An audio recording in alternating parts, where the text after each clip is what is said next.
कि DGIPR साहब आप ये बताओ कि पाकिस्तान में सब पॉपुलैरिटी के लिहाज से आप कहाँ स्टैंड करते हैं? बेशक ये जंग भी हो गई है, हमें खुशी है, हमने मुकाबला जीत लिया, हमें खुशी है, हमें फख्र है, हमने भी साथ दिया है, इमरान खान ने साथ दिया है उसमें। लेकिन ये बताओ कि पब्लिक सर्वे का भी बता दिया करो उनको, और ये सारे इदारे इसके जिम्मेदार हैं, क्योंकि इदारे लगे तरीके इंसाफ के पीछे, इदारे पड़ गए तरीके इंसाफ को तोड़ने के चक्कर में।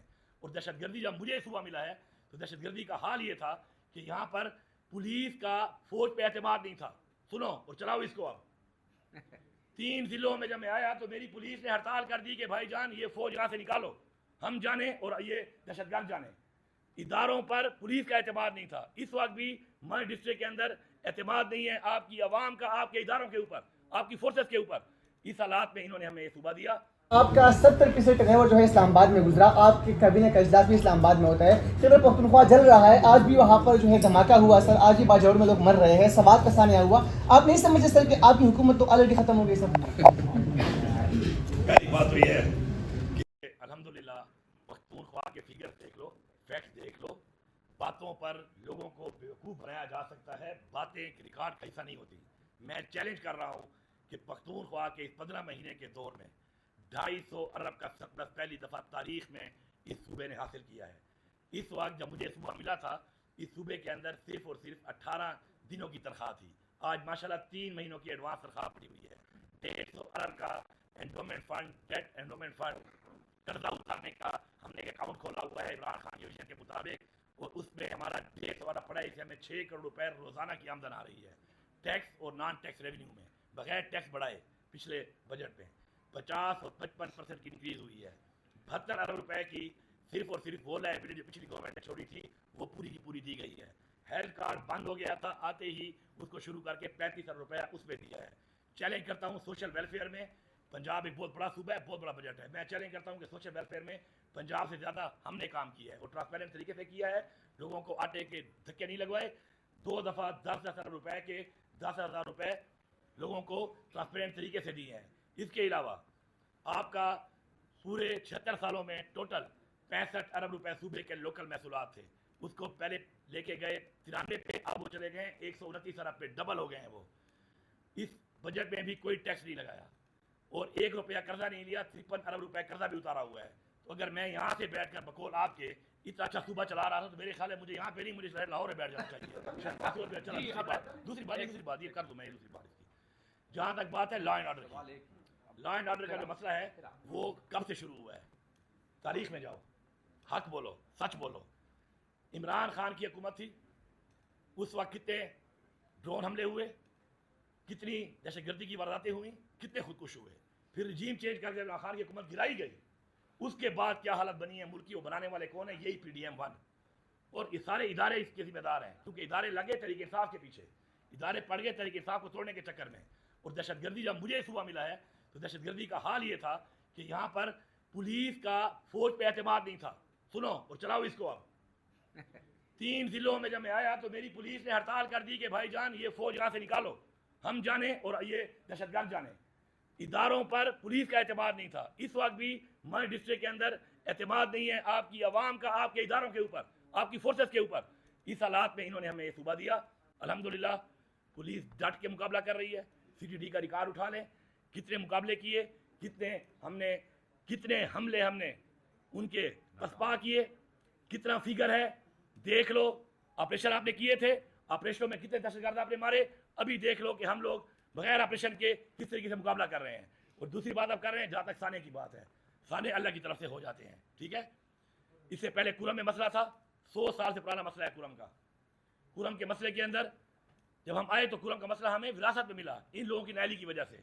आज अल्हम्दुलिल्लाह 4 महीने हो गए हैं, रोड भी खुला है, रास्ता भी खुला है, कोई मसला नहीं हो रहा। हमने वहाँ से पीछे कर दिया और इसमें CTD ने और पुलिस ने और प्रोविंशियल गवर्नमेंट ने इसके अंदर फ्रंट फुट पे हम आए हैं, हमने इसको लीड किया है।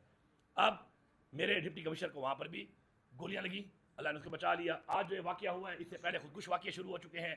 उसकी वजह यह है कि जो खित्ते के अंदर इस वक्त हालात चल रहे हैं, खित्ते के उन हालात के ऊपर मैं पहले दिन से कह रहा हूँ कि मुज़ाकरात करो। एक ऐसा पड़ोसी मेरा 2200 स्क्वायर किलोमीटर की लेंथ में पड़ा हुआ है कि जिसने 2 सुपर पावर को शिकस्त दी हुई है। आप उनके खिलाफ जिस तरह की पॉलिसी लेके बैठे, इस पॉलिसी को चेंज करो। और मैंने ऑफर किया कि हम वहाँ पे भेजते हैं, अपना जिरगा भेजते हैं अपने रिवाज के मुताबिक, मेरी कोई नहीं सुन रहा था। जब मेरी नहीं सुन रहे और इनसे चीज़ें कंट्रोल नहीं होती तो या तो मुझे इजाज़त दे दें कि मैं उनसे बात कर लूँ। वो ये कहते हैं आपका डोमेन नहीं है, जो वो मेरा डोमेन नहीं है, तो फिर अगर आपका डोमेन है तो मुझे बताओ भाईजान दहशतगर्द कैसे आते जा रहे हैं।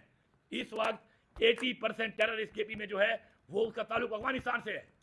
कैसे अफगानिस्तान इस तरफ आए हैं, किसकी न्याय ली है? बॉर्डर किसकी जिम्मेदारी है? बॉर्डर मेरी जिम्मेदारी नहीं है, बॉर्डर इनकी जिम्मेदारी है। अफसोस ये है कि अपनी जिम्मेदारी जब आप छोड़ देते हैं, जब अपनी जिम्मेदारियां छोड़ के आप उस काम पे लग जाते हैं जो आपका काम नहीं है, तो फिर ऐसे हालात बन जाते हैं। लेकिन हम मुकाबला कर रहे हैं उसका, और इंशाल्लाह मुकाबला करेंगे आखिरी दहशतगर्द तक। हमारा मुकाबला जारी है। हम जब मुज़ाकरात की बात करते हैं तो मुज़ाकरात की बात इसलिए नहीं करते कि हम दहशतगर्दों से मुज़ाकरात कर रहे हैं, हम अफगानिस्तान गवर्नमेंट से मुज़ाकरात की बात करते हैं। और अफगानिस्तान की गवर्नमेंट एस्टेब्लिश होने के बाद जिसकी भी है उसको पूरी दुनिया मान चुकी है। हम यहाँ पे बड़े फिलासफर बन के अपने कोई पॉलिसियाँ बना के बैठे हैं, उधर तो हम बने हुए हैं गुलाम उनकी पॉलिसियों पे हम चल रहे हैं। हमारी अपनी खातिर पॉलिसी होती इमरान खान के टाइम की तरह, तो नहीं ये दहशतगर्दी थी, नहीं आपके हमले थे, नहीं आपके खुदकुश हमले थे, और नहीं वहाँ पे हालात बनाए हैं। कभी डीजी के साथ बैठ के उसे कुछ किया करो, उसे भी सवाल कर दिया करो मेरे भाई, वहाँ पे पर्ची मिल जाती है, तुम्हें ये सवाल कर रहे हैं बस, और तुम वही सवाल करते हो। वो पर्ची के अलावा कहीं लफ्ज ऐड ही कर लिया करो, आप भी ऐड कर लिया करो। जो मफरूजा मेरे पे कह रहे हो कि जी मेरे खिलाफ मेरे अपनी पार्टी में लोग हैं जो मुझे गिरा देंगे, ऐसा तो कुछ है नहीं। लेकिन एक सवाल मेरी तरफ से भी कर लेना इस दफा जाकर, आपको दावत मिलती है, बैठे होते हैं, मैं सब देखता हूँ आपको, एक सवाल मेरी तरफ से भी करना। आपको तो पता है पब्लिक सर्वे का कितनी कोई अवाम सपोर्ट कर रही है इस निज़ाम को, कितनी कोई अवाम सपोर्ट कर रही है इन लोगों को, तो उस सर्वे का भी अगर परसेंटेज नहीं पता मैं बताता हूँ आपको। Latest survey as per army ही अपनी सर्वे करती रहती है। आर्मी की सर्वे के मुताबिक इस वक्त इमरान खान की पॉपुलैरिटी 88% है। मैं आपकी तरफ से बता रहा हूँ, आप ये चला देना और आप ये सवाल जरूर करना। ये उनकी सर्वे के मुताबिक 88% है, कोई कहे साबित करना है मैं साबित भी कर दूंगा। उनकी सर्वे के मुताबिक, हमारी अवामी सर्वे के मुताबिक 93% है। तो भाईजान जरा ये बातें वहाँ पे किया करो थोड़ी सी, हमारे पे सवाल की इजाजत होती है। मुल्क पे जुल्म हो रहा है, मुल्क पे जुल्म हो रहा है, मुल्क पे फसाइयत हो रही है, लोगों को उठाया जा रहा है, लोगों के घर तोड़े जा रहे हैं, लोगों को जेलों में डाला जा रहा है, तशद्दुद किया जा रहा है। आप जाके सवाल नहीं करते शहबाज शरीफ से, मरियम नवाज से कि तूने पंजाब में जो वतीरा उठाया हुआ है, तुम्हें खातून हो, तुम लोगों के घरों में पुलिसों को घुसवा के उनकी फैमिली की तस्वीर करवा रही हो, तुम कहाँ से बात करती हो ह्यूमन राइट्स की, तुम कहाँ से जमहूरियत की बात करती हो? ये सवाल तो किया करें उनसे। ये सारी फसाइयत कौन करवा रहा है, कौन करवा रहा है और कौन कर रहा है, उनसे सवाल किया करो। देखो एक दिन मरना भी है सबने यार, अल्लाह को जवाब नहीं देना, कुछ कर लिया करो। अभी नहीं करते हो मेरे ये पॉइंट चला देना, फिर मेरा हवाला दे के पूछ लेना DGISPR से या मरियम से कि जी अली अमीन ये कह रहा था, तो चलो अब आप जवाब दे देगा, अपनी नहीं है ठीक है।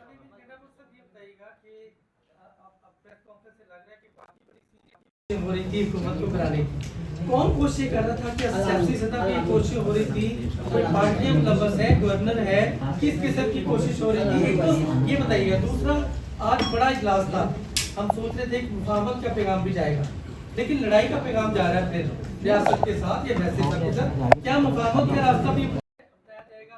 क्या आप सवाल करो टिका खान साहब। सवाल का जवाब ये कि देखें, हुकूमत जब ये शुरू हुआ आपका केस दोबारा रिजर्व सीट्स वाला, 9 बजे तक हमारा फैसले पर मुकर्रर नहीं हुआ।